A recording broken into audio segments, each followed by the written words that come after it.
मला माझा पहिल्यापासून विरोध राजा हो. मी कधी फ्लेक्स कधी कुठं स्वतःहून काही फोटो ह्या गोष्टी प्रसिद्धीच्या झोतात कधीच पडलो नाही.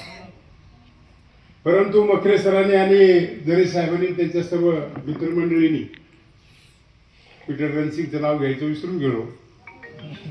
या ठिकाणी आग्रह धरला आणि हा कार्यक्रम खरं तर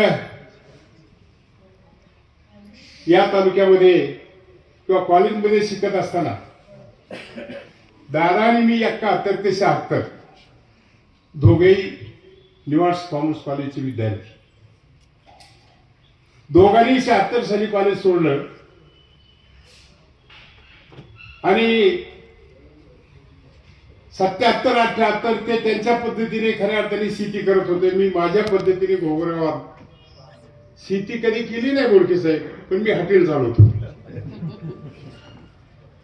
आणि त्यावेळेस नुकतंच शिला धरणाचं काम सुरू झालं आणि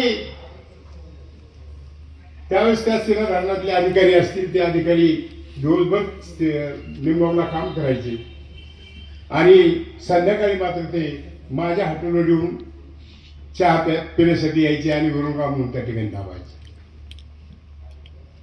सांगायचा हेतू असा की कॉलेजला मी शिक्षण घेत असताना 71 ते 76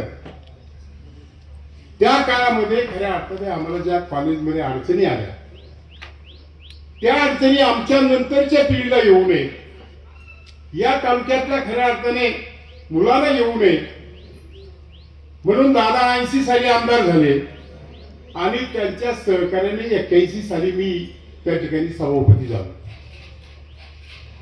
कैलासवासी काळेसाहेब त्यावेळेस चेअरमन होते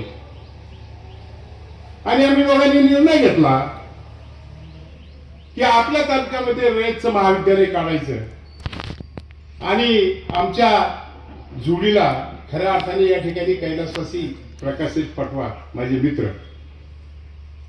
खऱ्या अर्थाने आमच्यापेक्षा जास्त सिंहाचा वाटा कैलासवासी प्रकाशित पटवा यांचा त्या ठिकाणी कॉलेज काढण्यामध्ये आहे.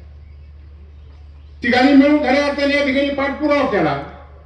शासनामध्ये दादा काम करत होते आणि स्थानिक पातळीवर प्रकाश शेट्टी मी काम करायचो आणि त्यावेळेस मात्र कॉलेज काढायचा निर्णय झाला. काळेसाहेबांनी त्या ठिकाणी अतिशय चांगल्या प्रकारची साथ दिली आणि 82 साली तो सोडण्याचा योग आला आणि या ठिकाणी रयत महाविद्यालय सुरू झालं.